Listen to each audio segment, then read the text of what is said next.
Classes in Conqueror's Blade. How do they compare and which tier grade do they deserve? Let's find out.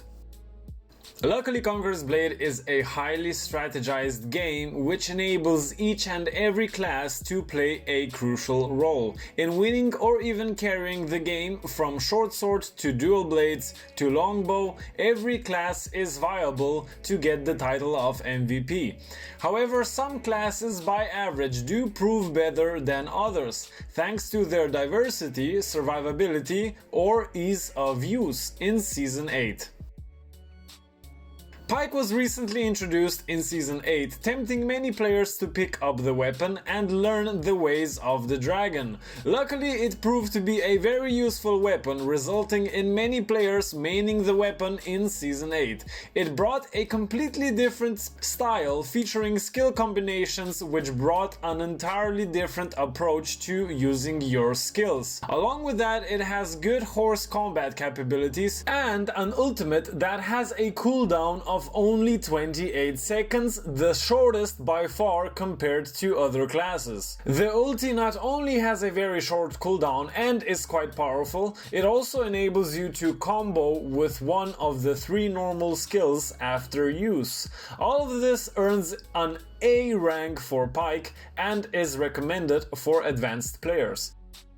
Short Sword and Shield is the king of Conqueror's Blade, featuring the best in-game survivability that, combined with the ability to absolutely rip apart enemy troop formations, being able to CC heroes, and being the fastest heavy armor class in-game, conquers the throne of the S-class in Conqueror's Blade. Short Sword is recommended for all players, beginner to advanced. Dual Blades is by far the hardest class to play, and by far I mean that the skill cap is virtually non-existent. DB is the most mobile class in Conqueror's Blade, which naturally makes it also very squishy, a factor that isn't going to matter at all to the right player.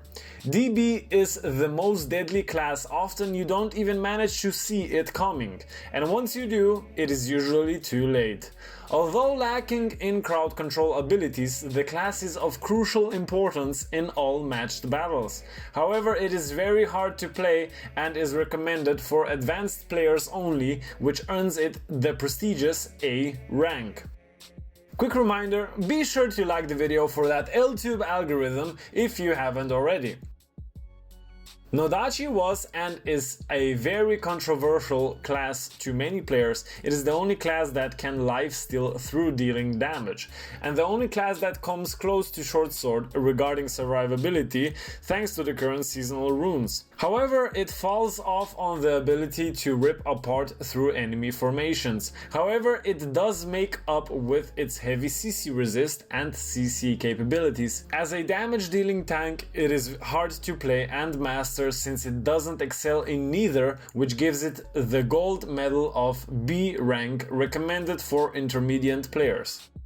Spear has the same armor bonuses as Nodacio and is in a way similar, but the class decided to trade the lifesteal and tankiness for sheer damage and horseback abilities. Spear is the absolute con of any great cavalry, making it the absolute best choice for players that prefer to use their horse in combat. This class is the master of chasing down retreating heroes and charging into an ongoing fight, giving massive bursts of damage. However, it has little crowd control abilities and will have a very tough time fighting against shields. The con of the steps stands in B rank and is recommended for intermediate players. Longsword and Shield is the medic of Conqueror's Blade and was considered among the very top classes when Conqueror's Blade was first released. However, due to the power creep that was given to other classes, along with Maul and Pike arriving, pushed the class lower down the grades. Although it does offer superb support abilities, that comes at a cost to its damage dealing capabilities. capabilities. Longsword and Shield is a class to play a unit-focused strategy. The class is however one of the toughest to kill, sitting next to Nodacio and Shortsword, and is the only class that can attack while blocking. In the right hands it can prove to be a must-have class, especially in a pre-made group, however does poorly playing solo, especially if you manage to lose your units, which knocks it down to C rank and is recommended for beginner or advanced players. Longbow, the god of ranged attacks and the best class to knock off those annoying flamethrowers, falconettes or numcons. Longbow has surprisingly good damage dealing capabilities, especially up close, and excels at killing off low HP units from afar or even heroes retreating from a battle. However, and this is class breaking, it is completely support, meaning it cannot carry games, and if caught off guard will have a difficult time retreating from certain classes. Although a very good class and a must-have in all sieges, it does not score higher than C and is recommended for all players. Glaive, one of the signature classes in Conqueror's Blade and the bane of many units, this class specializes in dealing burst damage, enabling the team to deal even more damage to struck enemies. A favorite class for many users, featuring good CC resist, good CC capabilities, mediocre survivability, and massive damage capabilities, earning it a spot on A, recommended for intermediate and advanced players. Maul, the bane of Shortsword, instead of fighting this class prefers wrestling, picking you up and carrying you off far behind enemy lines where you will be mercilessly slaughtered. No one is safe from a good Maul player, coupled with good crowd control abilities, great survivability. This is a very strong class and a top choice to punish your enemy for overextending. The Maul grab alone earns this class the A rank and is recommended for semi-intermediate players and higher.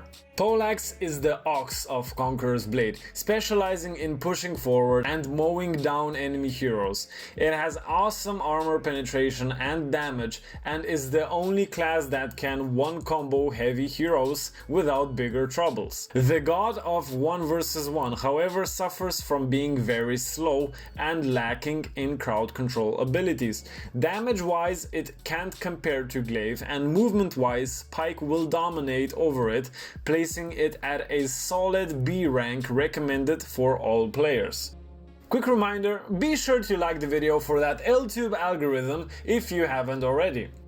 Musket is one of the most battle-deciding classes, being able to toss a grenade either to displace unit formations, take out enemy ranged, take out a hero, or get rid of enemy artillery, toss caltrops, stopping any sword and shield, pike or cavalry charge. Combined with medium armor, it has mediocre survivability and is one of the toughest classes to catch. On top of all of that, unlike Longbow, it can insta-shot with a lot of damage. All in all, Musket is a hero-killing support damage-dealing machine. Battles, especially defenses, can easily be decided based on the number of muskets that are in the enemy team, which earns an S rank and is recommended for all players. Shortbow is the best ranged class to CC your enemy effectively, taking them out of battle for a few seconds and to secure kills for the enemy team. It features good DPS and is very hard to catch and kill, making it an effective nuisance and distraction for the enemy team. However, if it gets caught alone, it will suffer heavy unit losses. Although better than Longbow, it is still support and can only do well with a team. It is very squishy and is forced to fight close ranged to be effective, effectively placing it in B tier, and is recommended for intermediate players and above. Remember that all classes can be decisive in the right hands, so go ahead and try them out, see which one suits your playstyle, or even switch between a few to keep your gameplay diversified. If you want to dive into a new class, you can go ahead and check some of my guides after this video. Thank you for watching, and as always, I'll see you next time. Burn for blood tonight.